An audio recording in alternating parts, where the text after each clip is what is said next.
La bise, ça fait pas le moine, t'as vu?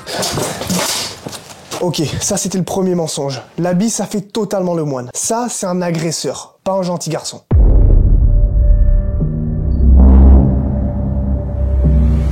Bon, va falloir arrêter cette hypocrisie bien pensante de merde. Les wokistes, ils nous disent « Oh là là, comment vous pouvez dire ça, bande de fachos ?» Vraie question, est-ce que vous avez déjà vu une racaille en costume ou en chemise? On sait tous que c'est pas des mecs comme ça qui tuent, qui volent, qui... Les gars qui font ces actes horribles, c'est plus des mecs comme ça. Véhiculer toutes ces conneries wokistes, ça s'appelle juste de la désinformation. Donc faut tout simplement arrêter d'y croire. Mais c'est drôle parce que nos amis les woke qui véhiculent ces idées abrutissantes, c'est les premiers à changer de trottoir quand ils croisent nos amis coupe-vent Lacoste et TN requin, supplément sacoche Gucci.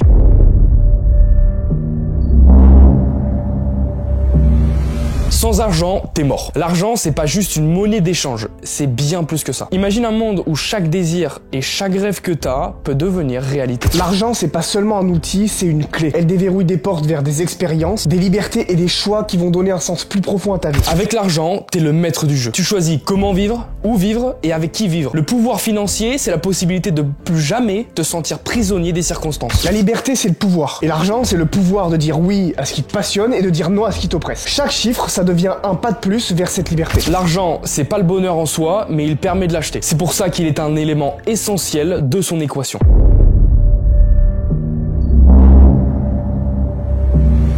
Cette croyance est faite pour nous rendre faibles. Le sens littéral de cette phrase, ça veut dire qu'on devrait accepter l'obésité alors qu'elle peut nous tuer, qu'on doit accepter les délinquants comme ils sont, ou qu'on doit accepter de compter les fins de mois en étant prisonnier du système. Cette pensée, elle est complètement débile. Mais bien évidemment, dans une société où la victimisation passe avant l'action, elle devient idéale. Ça a une définition, ça s'appelle le déni. Le déni a un prix, et c'est pas celui du succès. C'est bien plus facile de tomber dedans à grands coups de « je suis en surpoids, mais je suis aussi attirante que cette fille sportive et athlétique. Non, mais j'ai pas besoin d'être en meilleure santé, j'ai rien à prouver. » Ou alors, j'ai pas besoin de gagner plus d'argent, ça me va d'avoir 5 semaines par an pour vivre.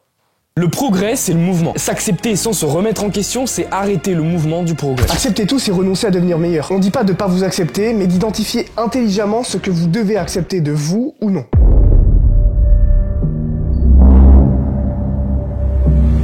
Participer, c'est courageux. Gagner, c'est ce dont on se souvient. On vit dans une société où les résultats comptent. Pour vous prouver à quel point cette idée ne fonctionne pas, on va la pousser à sa caricature. Le guépard participe à la chasse, mais il attrape pas de proie, donc il meurt de faim. Là voilà la limite de cette pensée. Si participer était la seule chose qui comptait vraiment, alors le principe même de compétition n'existerait même pas. Vous connaissez Usain Bolt? Pourquoi? Parce que c'est l'homme le plus rapide du monde. Vous connaissez Mike Tyson? Pourquoi? Parce que ça a été le meilleur boxeur de son époque. Vous connaissez Cristiano Ronaldo? Pourquoi? Parce que c'est le meilleur footballeur de tous les temps. Et maintenant, est-ce que vous connaissez ceux qui ont participé contre eux, mais qui ont perdu? On ne fait pas les choses sans but. Parce que ce qui compte, c'est le résultat. Et uniquement le résultat.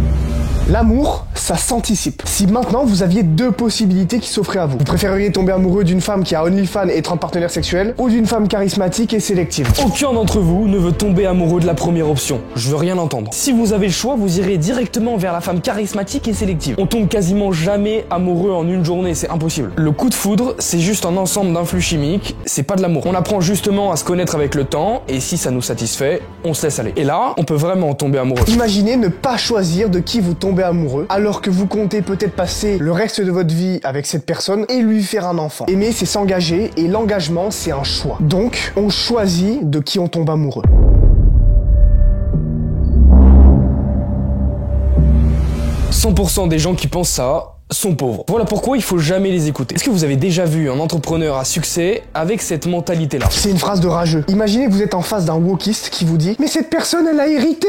Regardez-la droit dans les yeux et dites-lui « Ok, si elle a hérité, qui a créé l'héritage ?» Ben forcément quelqu'un grâce à de l'intelligence et du travail. Et même si on partait du principe gauchiste que c'est de la chance. La chance, ça se provoque. Avoir de la chance, c'est souvent être au bon endroit et au bon moment. Et si vous faites preuve d'intelligence, vous pouvez choisir d'aller au bon endroit, au bon moment. C'est ça, la notion d'opportunité et de chance. Les riches ont su voir l'or là où les autres ne voyaient que la poussière. Ils ont su saisir les opportunités et ont très souvent été intelligents, stratégiques et travailleurs pour devenir riches.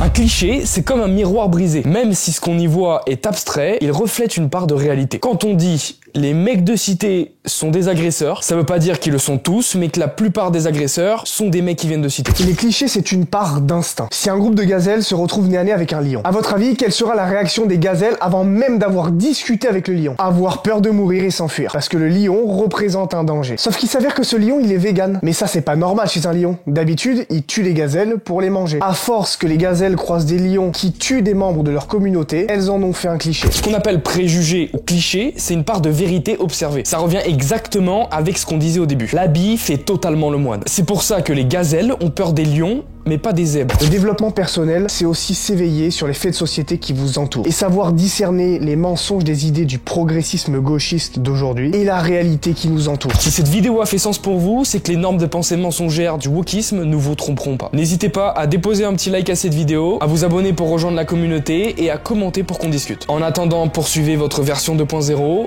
et au lieu de le rêver, faites-le.